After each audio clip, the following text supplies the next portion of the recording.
Guess చేయవే. Painting. Painting ఇంకా painting అదే మన టామ్ అండ్ జెర్రీ చేస్తావు అదేనా?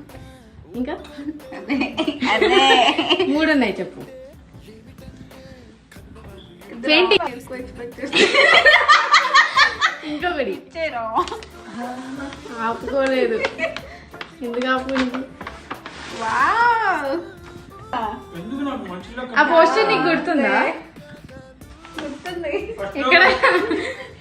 అక్కడికి వెళ్ళాక అవును చూస్తాను. సేమ్ హెయిర్ కూడా వేసావుగా.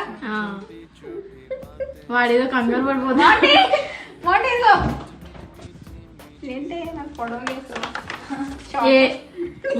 దానిలో కూడా